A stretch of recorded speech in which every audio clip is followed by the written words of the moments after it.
Alors, la partie 2 du chapitre d'introduction à la thermodynamique est une introduction au vocabulaire des transformations.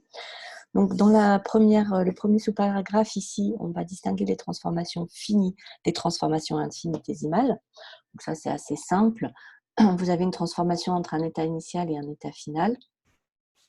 La transformation est dite finie lorsqu'elle est macroscopique, donc c'est un synonyme de macroscopique. Ici, fini. C'est la même chose que macroscopique. Donc, on note grand delta les variations, que ce soit des variations de température ou de pression. Sans indice, je vous rappelle que ici, je considère donc la variation de pression du système, la variation de température du système. Je rappelle que transformation notée avec un delta, c'est toujours final moins initial. Deuxièmement, les transformations infinitésimales ou élémentaires, ça aussi c'est synonyme. Donc ça, c'est lorsque la transformation se fait entre des états très proches. Donc vous remarquez qu'ici, j'ai généralisé, ce n'est pas forcément des états d'équilibre. Dans votre poly à vous, vous avez équilibre, mais ce n'est pas forcément nécessaire. Donc entre des états infiniment proches l'un de l'autre, évidemment, à ce moment-là, les variations sont notées avec un D, dP et dt pour ce qui est des variations de pression et de température. De même, les échanges, à ce moment-là, seront notés avec la notation usuelle des échanges élémentaires, delta W pour les échanges d'énergie mécanique, delta W' pour les échanges d'énergie non mécanique, chimique par exemple, ou électrique, et enfin delta Q pour les échanges d'énergie thermique. Deuxième petit paragraphe, une distinction entre les transformations réversibles et les transformations irréversibles.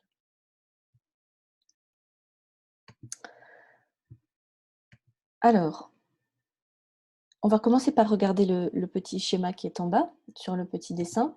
Donc là, dans cette illustration, nous avons une transformation. Vous imaginez donc ici le récipient est rempli d'un gaz, donc un gaz qui est compressible, bien sûr, sur lequel on a un piston mobile. Sur ce piston, je vais pouvoir déposer une masse. De ce fait, le piston va descendre puisque le gaz est compressible et va atteindre une position, vous le voyez ici, d'équilibre inférieure à sa position de départ. On a deux façons de réaliser cette transformation, ou bien on fait ce qui s'appelle une transformation quasi-statique ou infiniment lente. C'est écrit ici quasi-statique ou infiniment lente. Ça consiste à rajouter la matière grain par grain, par exemple du sable. D'accord? On rajoute ça donc de façon infiniment lente. Ici, non, on a rajouté un bloc de même masse, mais on l'a rajouté d'un coup. On va dire que la transformation est non quasi-statique. Dans les deux cas, donc on a bien compris la différence entre quasi-statique et non quasi-statique. Dans les deux situations, la transformation est dite renversable. Renversable, ça veut dire quoi? Ça veut dire que si j'enlève cette masse, le piston va remonter. Évidemment, puisque j'ai mis un gaz qui est compressible et donc dilatable, si je retire la masse, eh bien, le piston va remonter. Mais dans ces deux situations, il ne va pas remonter de la même manière. Ici, lorsque je vais retirer la masse, je vais revenir à l'état initial. Alors que dans cette situation-là, quand je vais retirer la masse ici, je ne reviendrai pas à la situation initiale. D'accord? Donc ici, la transformation est bien renversable, il y a bien un retour vers autre chose, vers quelque chose d'antérieur, mais on ne revient pas exactement à la position initiale. La transformation est dite ici non réversible. Alors qu'ici, elle est renversable et quasi-statique, elle est réversible. D'accord? Vous avez ici la définition. Il est écrit « Elle peut se réaliser en sens inverse en repassant par exactement la même succession d'états d'équilibre. » Donc, c'est ce mot « exactement » ici qui est extrêmement important. Et l'autre chose qui est importante, c'est une succession d'états d'équilibre. En effet, la transformation quasi-statique, c'est faite par une succession d'états d'équilibre. C'est écrit aussi ici, succession des états d'équilibre, décrit par le système. À chaque instant, quand vous avez fait une transformation infiniment lente, quasi statique, à chaque instant, en fait, le système a eu le temps d'établir son équilibre thermodynamique avec l'extérieur. Équilibre en pression, par exemple, équilibre en température. Donc, au cours de la transformation, à tout instant, vous avez pression égale pression extérieure et température égale température extérieure. Ce n'est pas le cas ici. Dans le cas de la transformation brutale ou non quasi-statique, le système est en équilibre au départ avec l'extérieur. à la fin aussi, hein, lorsqu'ici la transformation est terminée, on aura bien la pression qui est égale à la pression extérieure et la température qui est égale à la température extérieure. C'est-à-dire que l'état final est bien un état d'équilibre, mais au cours de la transformation, il n'y a pas eu d'équilibre entre le système et l'extérieur.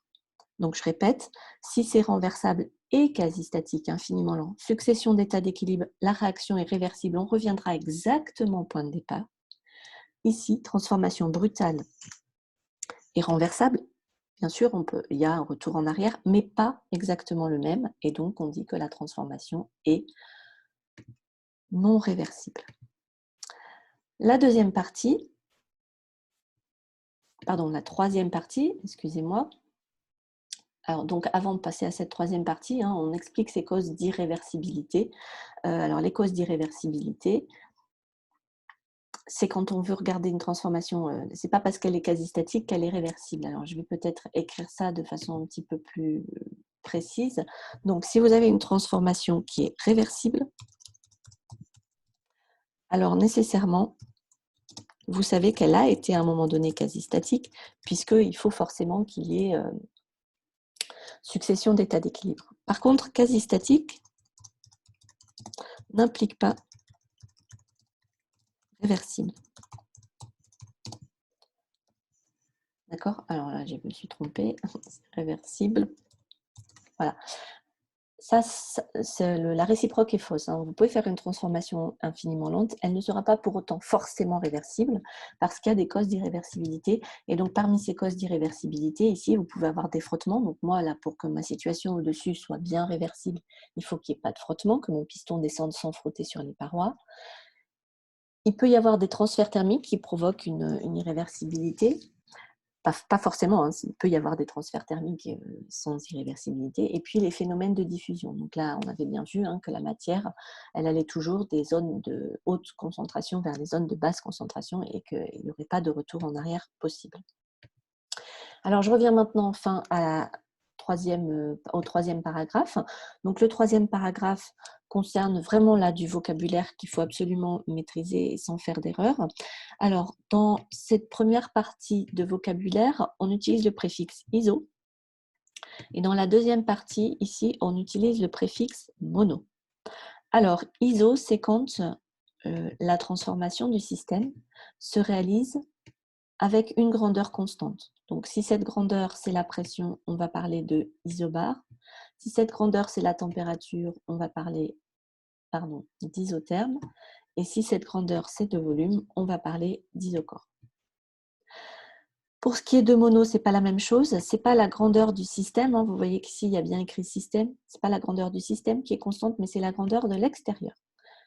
D'accord? Donc, préfixe mono pour la grandeur du milieu extérieur constante, préfixe iso pour la grandeur du système constante. Donc monobar quand c'est la pression extérieure est constante, monotherme quand c'est la température de l'extérieur qui est constante, et monochore, ça n'a pas bien d'intérêt. Comme je vous l'ai dit dans le paragraphe grand 1 dans la précédente vidéo, on s'intéresse assez rarement au volume de l'extérieur puisque l'extérieur n'est pas vraiment délimité.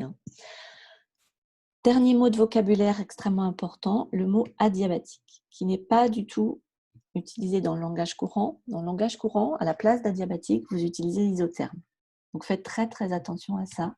Là, il y a une erreur de vocabulaire possible.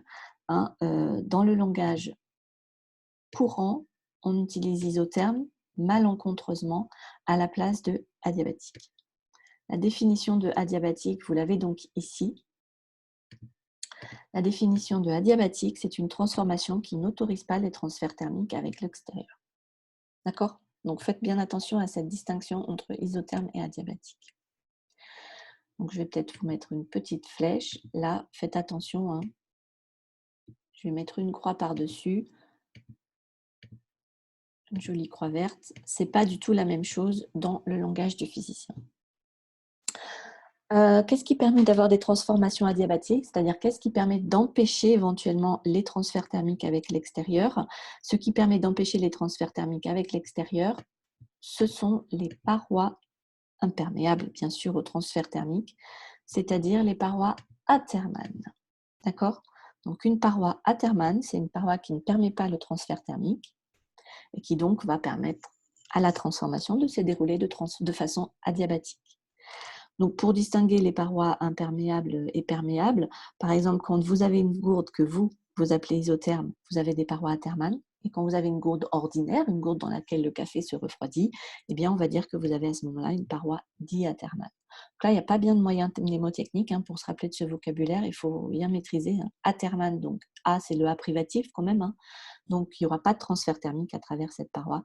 Et diathermane, il y aura des transferts thermiques à travers cette paroi. Donc, le parti grand 2 est terminé. Je vais donc arrêter l'enregistrement.